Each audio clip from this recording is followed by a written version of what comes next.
Another year, another Christmas. Don't look at me like that. I know I've dropped the ball on this holiday for the past however long I've been doing this for, but this year I have a plan. And it doesn't involve anything magically showing up underneath the Christmas tree or being conveniently placed outside of my doorstep. No. This year we're gonna get straight to the point. I'm gonna be talking about something that has been on my shelf for years. Well, yeah, I had to watch it to be able to talk. Okay, we're not even gonna get into it. We're watching a horror Christmas story. No, a Christmas horror story, or rather, 4 Christmas horror stories, but can also be called a big mess.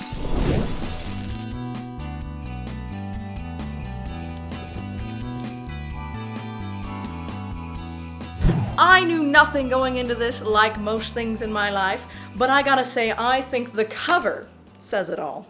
A badass fight betwixt Krampus and Santa, and William Shatner's in it too. An instant classic, claims Luke Ryan Baldock from The Hollywood News. Everything a genre nut could want under the tree, claims John Dayfor from The Hollywood Reporter. A blackly comic tale of Christmas carnage. Twitch film. Okay, cool friends, it's time. If you care about spoilers for a Christmas horror story, you best get out now.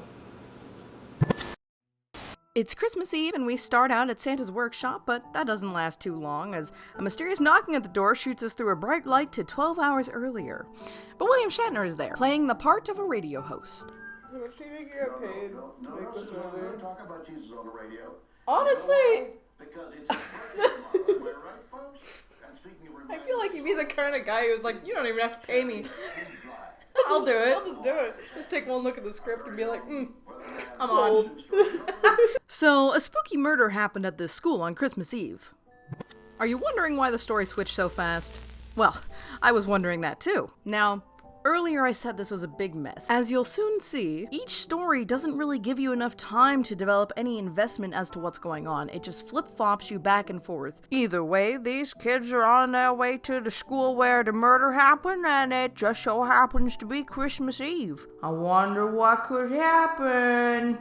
And then there's a family on a little road trip to go see some more family, and no one wants to be there, and don't forget the family going to find the tree. For the sake of keeping you guys sane, I'm gonna condense every story to the best of my ability. With the killer still at large, the atmosphere here in Bailey Downs is truly grim this holiday season. I'm Molly Simon, and this is Horror in the Hallways. Wait, cut? What? What? Are we really going with that cheesy title? Your opinion would mean a lot more to me if you weren't failing media arts. So our 3 amigos decide to do a little more exploring down in the basement. But once they get too spooked and decide to go back upstairs, whoops! You're locked in, you big stupids! Bet you didn't see that one coming, huh? Well, they don't have much choice, so they go back downstairs. All it takes is a jump scare and you too can become possessed instantly. Sparing many pointless details, she gets pregnant, ghost mom helps her kill her friends, and she just kind of leaves. That's it. It's done. And if you think that seems rushed, just you wait for our next story. Our second story starts with a quaint family out to get their Christmas tree. Although I don't think the parents were expecting their child to run back into the woods like a dingus. They eventually find him in a tree stump, and instantly things don't seem quite right with their boy Will. I've got money on a demon possession. Dare I say Krampus? Slow down, Will. Alright, I think that's enough. Kids pull that kind of stuff all the time, right? What was that? It looked like the Bye-Bye Man. He's at it again! He's back. Through a bit of research and a phone call, we come to learn that the child has been replaced with a changeling. Well, during this story, the mother is actually concerned about her child, and meanwhile, the dad's motivations are just all over the place. Trust me when I say they flip about as fast as each storyline does. He opened presents, but never mind him stabbing my hand with a fork. So this is Christmas. I don't know the words. The changeling gets to the dad, and Mom decides, well, guess it's time to bag that up and take it back into the woods where it came from.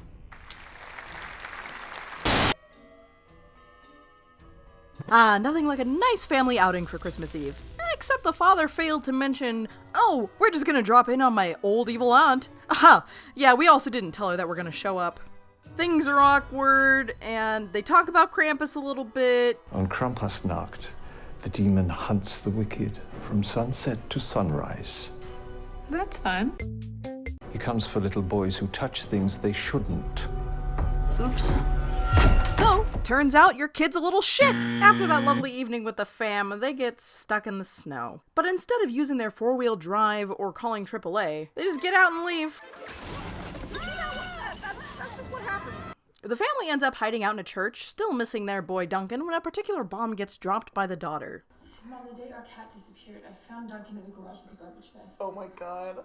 The kid is a serial killer in training. Krampus is the good guy in this movie. Krampus is gonna save everyone from Duncan. Krampus saves Christmas. That's what this movie should be called. That's the movie I came here for. Though we end up following the daughter for the rest of this part. So the remaining member goes back to the aunt. She learns about the family being a sacrifice for Krampus, then turns into Krampus herself. So that's great. People are just turning into Krampus now. But where does our new Krampus go? Well, we'll get to that later. All of Santa's elves are working hard on the busiest night of the year. And it's a pretty average Christmas Eve up until one of the elves has a moment. He attacks! Somewhere along the line, Santa finds out that all the elves are now zombies, and Santa must fight through them to survive. Wait, oh, this is the beginning of the movie. Oh, so that was a big old flashback. Yeah. Great! Big old circle. Is it time? Now they're gonna fight. Yes! And finally, we have our Santa Krampus showdown that we were promised. And honestly, it's where the movie gets kinda good. I'm glad I stuck around for the last 10 minutes. Norman, stop! Please don't kill me, Norman. And so we find out our Santa is actually the guy from the beginning who walked out on William Shatner. He went on a big rampage in the mall, and much like Christmas, it ends just as fast as it starts. And that was a Christmas horror story.